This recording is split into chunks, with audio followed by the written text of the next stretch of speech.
Hi guys! Magandang araw! Welcome to my mini vlog. Tara guys, samahan nyo kaming maganap ng mapagpiprintan ng gagawing home activity ni Kuya. Dahil nga walang pasok at modular lang sila. At ayan nga guys, habang nakabiyahe kami, naramdaman ni Mister na parang hindi daw pantay yung side wheel natin. Kaya naman tinignan muna niya. Naalala ito.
At ayan nga guys, buti na lang may nakita kaming nakabukas na malapit na vulcanizing.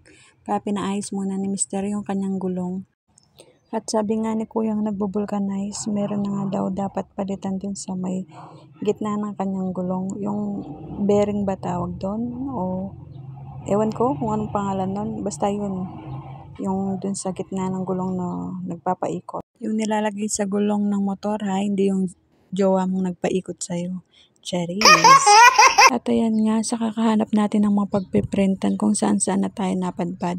Ang hirap talaga hanapin pag ayaw magpahanap. Parang yung jowa mo, pag ayaw magpahanap. Cherries. At sa wakas nga, nakakita na rin tayo ng mapagpiprintan. At ayan, nagpaprint na nga ako ng activity ni Kuya para magawa niya sa bahay. At pagkatapos ko nga magpaprint, ayan, pauwi na tayo. Habang nga bumabiyahe tayo pa uwi, tumitingin naman ako ng mga pwedeng mabilhan ng mamimerienda. Dahil sa mga oras na yan, nagugutom na nga rin ako.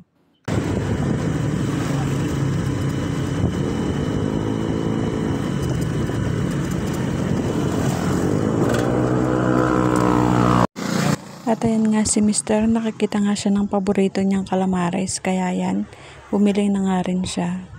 At tamang antay nga lang tayo dito sa may tricycle dahil nga sobrang init. At itong dalawang chikiting nakasama ko ay nag-aaway pa nga dito sa loob ng tricycle habang hinihintay namin si Mister. Kasi sa dalawang to parang aso't pusa talaga. Kapag nagdikit lagi nag-aaway. Pero sila rin naman ang naglalaro. Ganyan lang talaga yung mga bata. Naglalaro, mag-aaway, maglalaro, mag-aaway. Pero sa huli, sila pa rin talaga yung magkakampi. Iba din talaga pag mga lalaki yung mga anak natin. Kahit dadalawa lang sila pero parang ang dami-dami na nila. Sobrang kukulit at sobrang iingay. Pero ako, mas gusto ko naman yung masigla sila. At least alam ko na wala silang sakit. Kesa naman yung sobrang tahimik nila. Ngayon pala may mga nararamdaman na sila. At ayan na nga si Mister, nakabili na nga siya ng calamares. Lagi siyang bumibili dyan kay Kuya. Dahil sobrang mura ng kanyang calamares. Isang stick 20 pesos lang.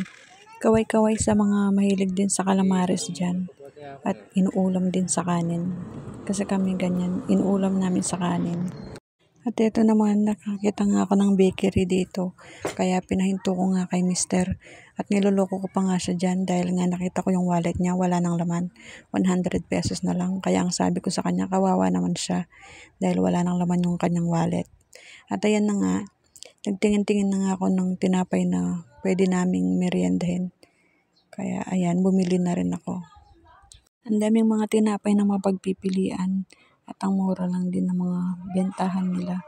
Kaso nga lang wala yung hinahanap ko, yung favorite kong egg pie. Kaya yung Spanish bread na lang at choco roll na lang yung binili ko para sa dalawang chikiting. Nakalimutan ko pa nga din bumili ng pandesito, isasawsaw ko nga sana sa kape. O, diba? Kahit mainit, nagkakape pa rin tayo. Coffee is life. Kaway-kaway din sa mga taong mahilig sa kape dyan, na kahit mainit na at kahit pinagpapawisan na, nagkakape pa rin. Teka lang, parang may kilala akong ganyan. Isang buong pamilya na kahit mainit nagkakape. At hindi lang basta kape, yung ang lalaki ng mga baso nila. At ayan nga, pagkatapos natin makabili ng tinapay, pauwi na rin na tayo. Dahil may pasok din kasi si Mr. ng 5 p.m. at 3:30 p.m. na yan, sa mga oras na yan. Sa wakas nga, ayan, nakauwi na tayo sa bahay. At eto nga, kumakain nga ako ng calamares. Ayan yung calamares nila guys, 20 pesos lang yan. Kain tayo. At hanggang dyan na lang po yung ating video. Salamat sa panonood. Bye!